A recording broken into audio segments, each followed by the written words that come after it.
Well, it's back down the rabbit hole, isn't it? Before we start, we need to make an important announcement. Chuck Norris has passed away at the age of 86. He's not really dead. He's essentially told the Grim Reaper, I'm here, what's up? And he lets him pass. Mm-hmm. Rest in peace to a Farewell legend. to the OG Walker. He wasn't just an OG Walker. He was a goddamn legend. Legendary martial artist trained by Benny the Jet. He has quite a repertoire. Too bad the only martial art he mastered was the one he created. Yeah. What can you do? Mm-hmm. Now let's start. We're back down the rabbit hole for Dramatic Dream Team Pro's Judgement 2026, their 29th anniversary event coming to you from Corkin Hall on Wrestle Universe live this Sunday. We kick it off with a pre-show Tokyo Joshi 6-woman tag match. Himawari versus Haru, Kazushiro, Chika, Nanase, teaming with Haru, Kazushiro, and Chika Nanase to take on Toga, Ren Konatsu, and Shinon Kanzaki. It's just the pre-show, one of the two. I'm just going to take my vote and vote on Toga's team. I'll take Team Himawari. Yeah, that's pretty fair. Now we move on to the second pre-show. A one-on-one match. Yuni versus Hinata Kasai. I'll say Yuni. I'll say Hinata. Now let's get to the main focus. First up, Rukiya versus Jun Akiyama. I have not seen much of Rukiya's work, but he is okay, I guess. Akiyama, on the other hand, fucking legend. You do not mess with the unsung fifth pillar of all Japan. Yeah, my vote's going to be on Jun. I also take Akiyama. Good decision. Next up, a three-way tag team match. Damnation TA consisting of MJ Paul and Ilusion versus Makoto Ilusion versus Makoto Oishi and Masami Inahata versus Viento, Maligino, and Kumadori. That means violent wind in Spanish, right? Yeah, violent wind. Okay.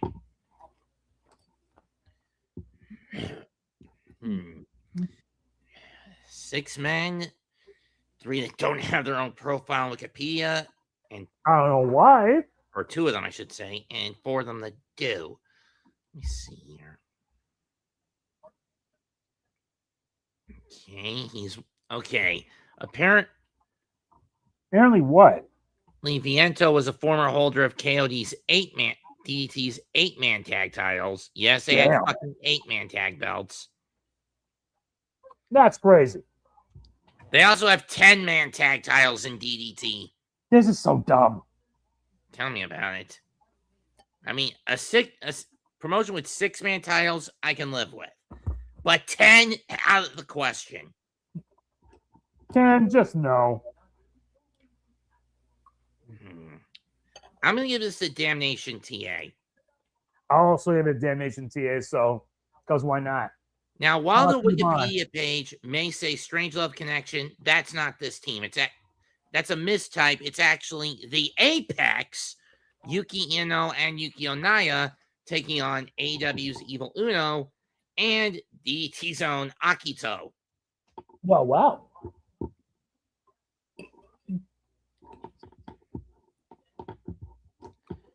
As the real Strange Love Connection is, I believe, Mao and who was it? Yeah. Strange Love. Hold on a sec. Strange Love Connection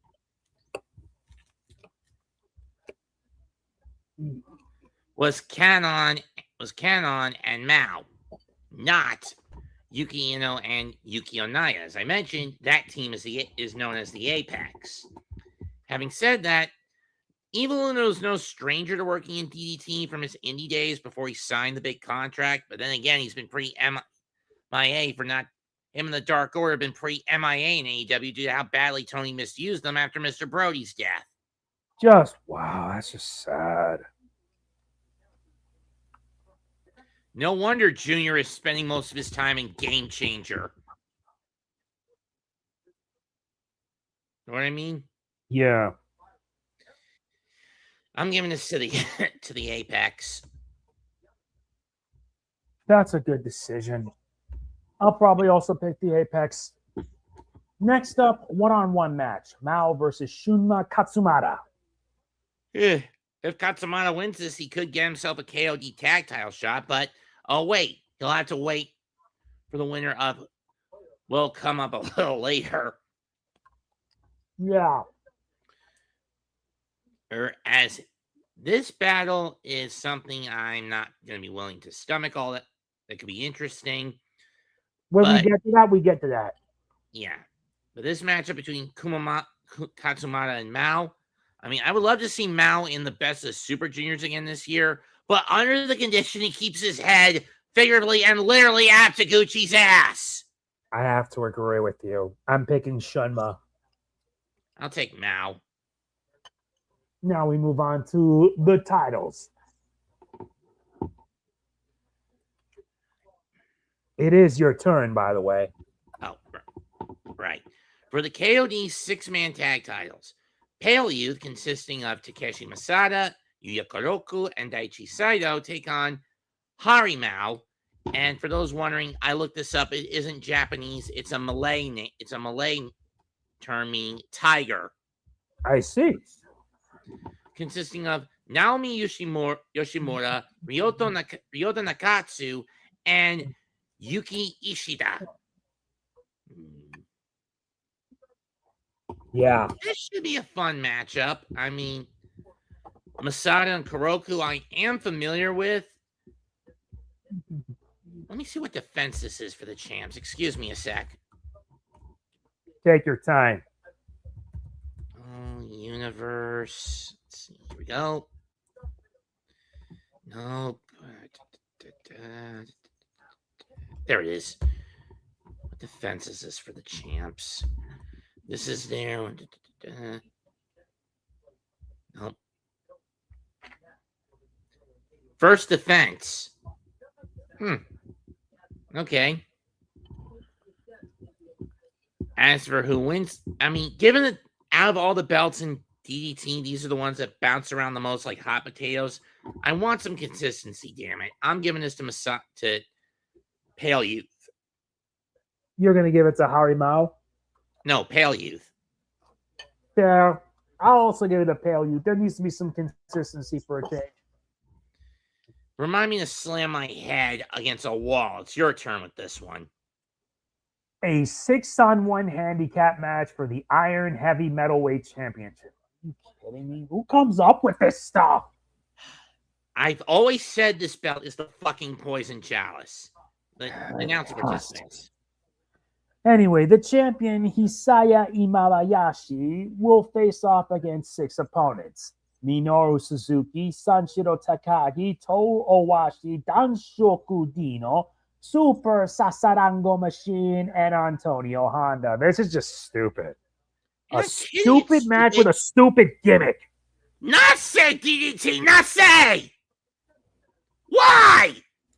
All right, I'll just let you rant while I eat. I do not understand. I mean, look, I get this belt is the GOAT of the 24/7 joke titles. Fine. The fact that this thing has 1,810 different champions since its inception in 1997. Who the hell thought it was a good idea? At least when WWE retired the hardcore title in around 2002, they didn't let it overstay its welcome. I mean, seriously. And the fact that this belt is open to anyone, regardless of gender, mobility, and employment status in DDT. This is the stupidest thing I've ever heard. Origin of this belt, it was created in 2000 by Poison Sawada Black when he created the title and awarded it to himself as a parody of the hardcore title, which also had a 24/7 rule, often defended in a 10-minute battle royale, with the current holder not being allowed to leave the match until the end of the time limit. Now, and much like the hardcore title, it could change hands not only as the result of the match, despite the name on the specific Iron Man matches. And within minutes, he dropped it to Mitsunobu Kikuzawa. Just He had to look at the belt and then use it to hit Sawada with it. Oh, God. I don't have the right words. And then, of course, the most recent time an inanimate object won this title, it was in 2023 at Ultimate Party when Hiromu Takahashi, who went in as champion, faced Kazuki Hirata, beat Hirata, only to have the IWGP Junior title put on his chest, and the ref aware of the rules counted 1, 2, 3, and award the IWGP Junior title, the heavy metal title, and Hirata pinned the Junior title. Stupid. Of course it's fucking stupid. Who are we going to pick for this? Can we just make our pick and move on? Okay. If I had to pick, I'll give it to Super Sasandago. I'm picking Antonio Honda. I really don't care. Let us move on already because this gimmick is just so stupid. They should have at least retired it when they did. Yeesh. Especially with how many inanimate objects have won that belt. Yeah. That's when you know someone fucked up. Anyway, next up, number one content, a tag match determine who gets the next KOD tag title shot. It's Phantomas Dramatic, Chris Brooks and Harashima against Shinya Aoki and Junta Miyawaki.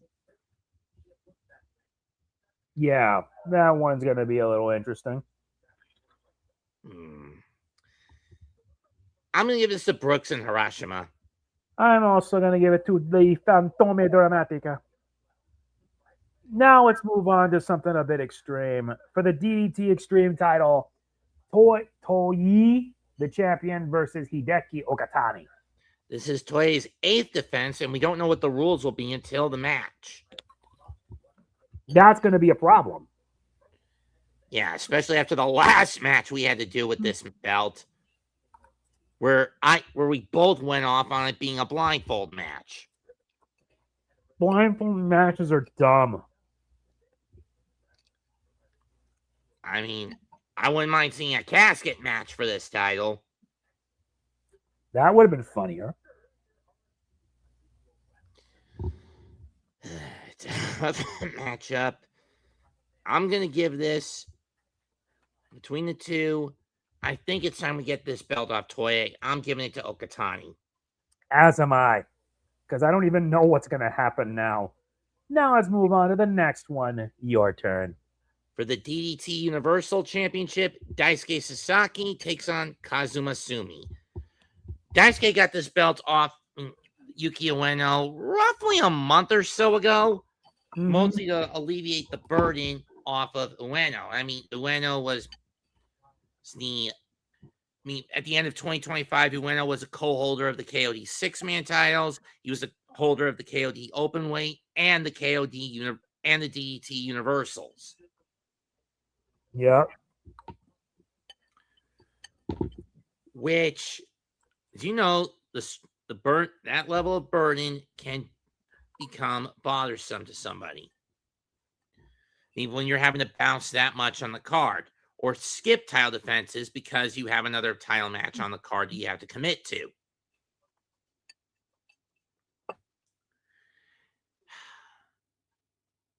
Sasaki is one of the better serious wrestlers in DDT, despite being part of Damnation, Totally Addicted. Yeah. And he can get very extreme when he wants to. And in that case, I'm going to give it to Sasaki. I'll have Sasaki retain. And now we reach the semi-main event. This is a one-on-one match. Konosuke Takeshita versus Kazuki Hirata with John Robinson in his corner. For those not familiar with John Robinson, he's an Irish-born disc jockey responsible for Hirata's opening entrance theme, Go Go Tokyo Go, or maybe it's Go Go Tokyo. That dumb little tune that Hirata comes out, dances to, and when he slips the glasses on, his shades on, it'll hit, and then everyone will start dancing until the glasses get knocked off. I mean, it's a joke mechanic, and I find it kind of funny, but sometimes Hirata really needs to focus on the match. Having said that, I'm going to give this to Takeshita. which brings us to the main event for the KOD Openweight Championship. I'm surprised it is a main event. I thought it would be like for the heavyweight title. The KOD Openweight is basically DDT's heavyweight title. Pretty much. Continue. Anyway, the challenger, co-holder of the KOD tag titles, Kanon, challenges defending champion Yuki Ueno, who will be in, I believe, his 6th defense as champion. 2 of the best wrestlers DDT has got in the arsenal. Ueno has had to go through a lot since getting the belt back. He had to, let me see on Cage Match who his defenses have been against.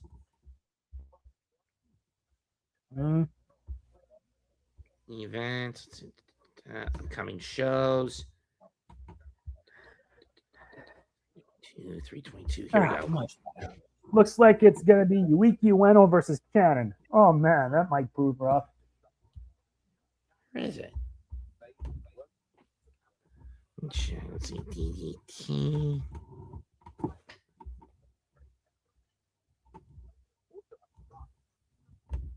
Here we go. Let's see.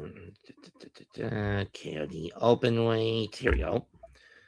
See if the 3-time champion. Through 174 days as champion, Yuki Ueno has had to. First, he had to get the belt back from Kazuki Harada. Then he retained it that same night against Kazuma Sumi. Then he had to go get through Minoru Suzuki. He had to go through Super Sasen Dango Machine. He had to go through Takeshi Masada. And most recently, in Korakuen Hall at Mission in Battles Shishun Kenan, he had to get through both Chris Brooks and Daisuke Sasaki just to hold on to the title.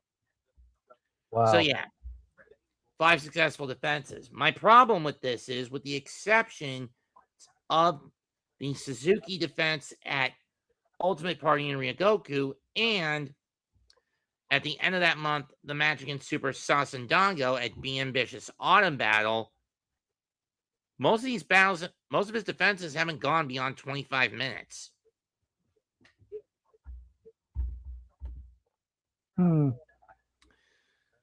But when you consider that Kanon doesn't really have anything to lose and not anything to gain, doesn't really have anything to lose by losing this match, this puts more of the pressure on Ueno. And in this regard alone, I'm going to give this to Ueno to retain the KOD Openweight. Who comes after him next? Heading to Max Bump in May? Who knows? What's your bet? I'm just going to make my choice and basically have it on Yuki Ueno. Have him retain. That's fine. That's it for tonight's episode of the MegaMets. Come back next week when, for the first time, we start to go down a more feminine road, as we will, for the first time ever, be predicting a Tokyo Joshi event. This will be fun.